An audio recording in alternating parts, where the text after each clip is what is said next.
कल्याण डोंबिवली महानगरपालिकेच्या माध्यमातून 1 ते 1.5 महिन्यापूर्वी हा रस्ता बनवला गेला होता। ह्या रस्त्यामध्ये आता आपण सर्वांनी बघितलं, माझ्या योगीधाममधील सर्व जनता जनार्दनला हा जो त्रास होतोय, हा खड्डा करण्यामागचा उद्देश काय हेच आम्हाला अजून समजलेलं नाही आहे। जर तुम्हाला निष्कृष्ट दर्जाचं बांधकामच करायचं होतं तर तुम्ही हा सिमेंटचा रस्ता का केला? आधी या 6 महिने वर्षभरापूर्वी इथं मोठे बॅनर लागले होते की आमदार निधीतून हे काम केलं जाते म्हणून रस्त्याचं, आणि ते पण टप्प्याटप्प्यांनी केलं जातं। हे टप्प्याटप्प्यांनी केलेलं बांधकाम देखील योगीधाम वासियांना नाहक त्रास देणार आहे, आणि हा केल्यानंतर पण 1 ते 1.5 महिन्यात हा रस्ता तोडला आहे। याला कारणीभूत कोण आहे?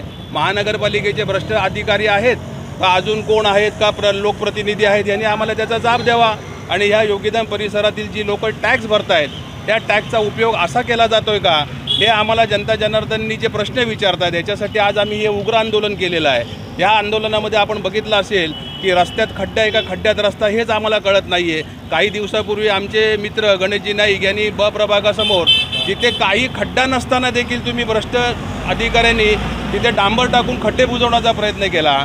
मग तिथे खड्डा नसताना तुम्ही खड्डे बुजवताय, आणि इथे खड्डा असून देखील आज 15 दिवस झालेले आहेत। आज पाऊस पडतोय, तिथे तुम्ही जर थोडे पुढे गेलेत तर पूर्ण पाणी तुंबतंय। म्हणजे आज जे तुम्ही महानगरपालिका आरोग्याचा जो प्रश्न घेऊन पुढे जातोय, आणि ह्या आरोग्याच्या माध्यमातून तुम्ही असं हे पाणी तुंबतंय, इथे खड्डे पडलेत, याची जर जीवितहानी झाली तर ह्याला जबाबदार कोण? म्हणून ह्या सर्व गोष्टींचा आम्ही योगीधाम परिसरातील आमचे सर्व कार्यकर्ते, भोईर असतील, उमेशजी असतील, माझे सर्व मित्र असतील, मॅडम असतील, सर्वांना आम्ही घेऊन आम्ही हे आज हा आंदोलन करण्याचा प्रयत्न केलेला आहे, जेणेकरून महानगरपालिकेच्या अधिकाऱ्यांना जाग आली पाहिजे।